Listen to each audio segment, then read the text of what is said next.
Actual limit से। वो गलती मत करना जो मेरे अभी दिमाग मैंने भी यहाँ पुट कर दिया था, ऐसा मत सोचना अंडर है तो ये भी वैल्यू क्या होगी, अंडर होगी, नहीं, ये यहाँ पे क्या होगा, मोर देन की वैल्यू आएगी। कंपेयर किससे कर रहे हो, एक्चुअल से। एक्चुअल न्यूट्रल एक्सिस क्या होगा उसका, ज़्यादा हो जाएगा। अच्छा, in this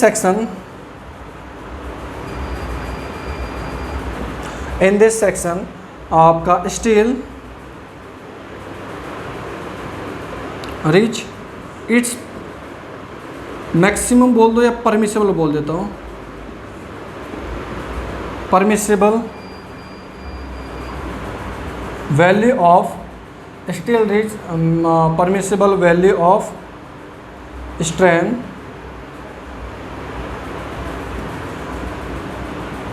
as compare to concrete. Steel अपनी परमिसिबल वैल्यू तक पहले पहुंचता है कंक्रीट से, ठीक है। जब अपना स्टील वेट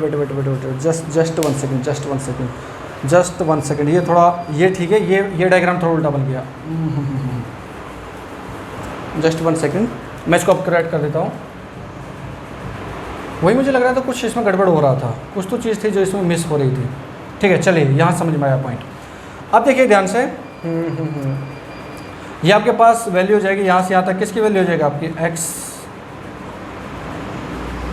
जो लिमिट की, ठीक है। नाउ अगर मैं बात करता हूँ किसी कंक्रीट की, इस वाले सेक्शन में बात करता हूँ, वापस आता हूँ। स्टील अपनी मैक्सिमम परमिसिबल वैल्यू तक पहले पहुँचता है, यानी स्टील कहाँ तक पहुँच गया, यहाँ तक पहुँच गया। अब स्टील क्या करना स्टार्ट करेगा, फेल करना स्टार्ट करेगा। At the time of failure concrete अपनी मैक्सिमम वैल्यू तक नहीं पहुंचता है, कंक्रीट अपनी मैक्सिमम वैल्यू तक नहीं पहुंचता है। तो अब ये जो डायग्राम बनेगा वो आपका वो कैसा बनेगा, ऐसा डायग्राम बनेगा, ठीक है।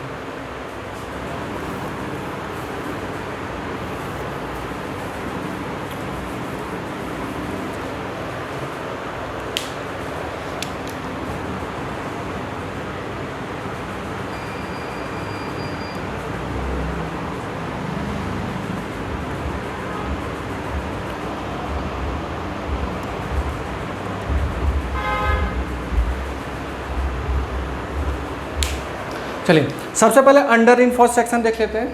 अब अंडर रिइंफोर्स्ड सेक्शन देखिएगा ध्यान से, मैंने आपको बताया अंडर रिइंफोर्स्ड सेक्शन, सिंपल समझिएगा। पहले इसको एक यहाँ पे एक वैल्यू लिख देता हूँ मैं, कितनी थी 0.0035, इधर वैल्यू हो जाएगी 0.002 + 0.87 FY डिवाइड बाई ES, ठीक है। नाउ अंडर रिइंफोर्स्ड सेक्शन के अंदर क्या होता है, आपके पास स्टील क्या है, कम है, आपकी स्टील क्या कम है। अगर आपने स्टील कम प्रोवाइड कर रखी है, स्टील क्या प्रोवाइड किया आपने, कम प्रोवाइड किया, स्टील अपनी मैक्सिमम वैल्यू तक पहले पहुंच जाता है, जो भी इसकी परमिसिबल वैल्यू वहाँ तक पहुंच जाता है। कंक्रीट अपनी परमिसिबल वैल्यू तक नहीं पहुंचता है और फिर इसमें क्या हो जाता है, फेल हो जाता है, फेलियर आ जाता है, ठीक है।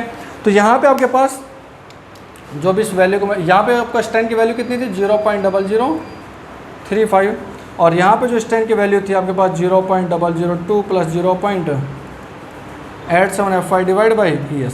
चलिए, तो आपके पास यहाँ पे जो स्ट्रेंथ था कंक्रीट अपनी कहीं भी हो सकता है, वो XY यहाँ पे कहीं भी हो सकता है, अपनी परमिसिबल वैल्यू से पहले आ जाता है और स्ट्रक्चर क्या कर जाता है आपका, फेल कर जाता है, ठीक है। तो यहाँ पे जो न्यूट्रल एक्सिस आया, उस न्यूट्रल एक्सिस को बोलोगे आप XU, एक्चुअल न्यूट्रल एक्सिस। क्या बोलोगे आप इसको, XU, यानी कि एक्चुअल न्यूट्रल एक्सिस। नाउ अब आगे देखते हैं, ध्यान से आगे बढ़ते हैं। सबसे पहला पॉइंट मुझे ये बताते हैं ना, जो XU है आपके पास, XU आपके पास क्या हो जाएगा, लेस देन हो जाएगा किससे, एक्चुअल लिमिट से। सबसे पहला इंपॉर्टेंट पॉइंट आपने याद किया होगा, XU लेस देन होता है किससे, एक्चुअल लिमिट से। और मैंने डायग्राम के साथ आपको एक्सप्लेन कर दिया कि XU लेस देन क्यों होगा, एक्चुअल लिमिट से। एक और कन्फ्यूजन होता है, अंडर का मतलब लेस देन, तो समझ में आता है सभी को, क्या समझ में आता है, अंडर का मतलब होता है लेस देन, ये तो सभी को समझ में आ रहा है, ठीक है। लेकिन बच्चे कंफ्यूज होता है कि एक्चुअल लिमिट इधर आता है कि XU इधर आता है, बहुत कन्फ्यूजन होता है। जब एग्जाम में प्रेशर में बैठते हो ना, आपके दिमाग में चीज़ आता है कि अच्छा XU पहले था कि XU बाद में था। तो पहला बात मत याद रखना, बस आपको एक चीज़ याद रखना, एक्चुअल न्यूट्रल एक्सिस आपको बताना है। अंडर का मतलब एक्चुअल न्यूट्रल एक्सिस कम है, और अंडर का मतलब एक्चुअल न्यूट्रल एक्सिस कम है, ओवर का मतलब एक्चुअल न्यूट्रल एक्सिस क्या है, ज़्यादा है।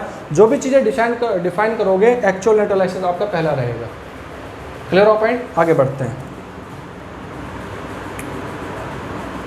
Next point, in this section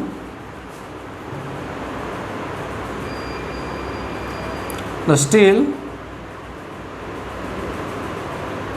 reach its permissible value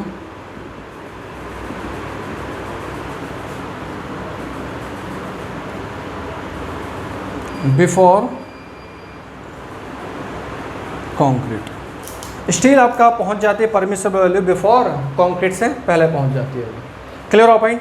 जब स्टील अपनी परमिसिबल वैल्यू तक पहले पहुंचती है, डेफिनेटिव फेलियर भी किसके अंदर होगा? कंक्रीट के अंदर, स्टील के अंदर होगा, क्योंकि कंक्रीट तभी इतने स्ट्रेंथ तक जा सकती थी, तब भी सेफ थी। तो डेफिनेटली आपके पास जो फेलियर होगा in this section, this section is subjected to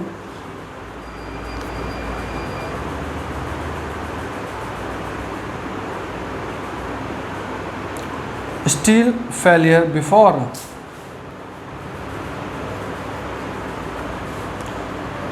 steel, this section is subject to ductile failure, लिख देता हूं मैं, सब्जेक्टेड टू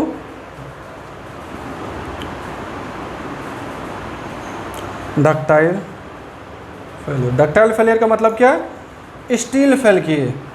और स्टील कैसे फेल करती है आपको पता है? मैं पहले जब आपकी प्रॉपर्टी अब पढ़ाया था स्टील के अंदर, वहीं पे जो डिफरेंस बिटवीन आरसीसी और पीसीसी बताया था, तो वहीं पे बताया था स्टील के अंदर कौन सा फेलियर आता है? डक्टाइल फेलियर आता है। और डक्टाइल फेलियर कैसा था? जब धीरे धीरे फॉर एग्जाम्पल कोई बीम के अंदर आपने डक्टाइल फेलियर हो रहा, वो धीरे धीरे क्या होगा? बेंड होना स्टार्ट करेगा। आपको क्या करेगा? वो अलार्म देगा, वार्निंग देगा कि स्ट्रक्चर क्या हो रहा है? अब आपका फेल हो रहा है। फिर क्या होता है? फेल सडनली नहीं फेल होता। तो ये क्या बोल सकते हो? This structure, this section gives warning before failure। Obviously बात है, जब ये बिफोर फेलियर से पहले आपको वार्निंग दे रहा है, तो ऐसे स्ट्रक्चर के अंदर आप रहना पसंद करोगे? ये तो बहुत अच्छी बात है, आपको फेल होने से पहले बता रहा है कि मैं फेल हो रहा हूँ, ठीक है, ताकि आप जितने भी आपकी जो कीमती सामान है या इवन आप खुद की अपने आप को बचा सको, वहाँ से स्ट्रक्चर से आप दूर हट सको। क्लियर हो पॉइंट? तो इसी वजह से ये क्या होता है आपका most preferred construction, most preferred for construction.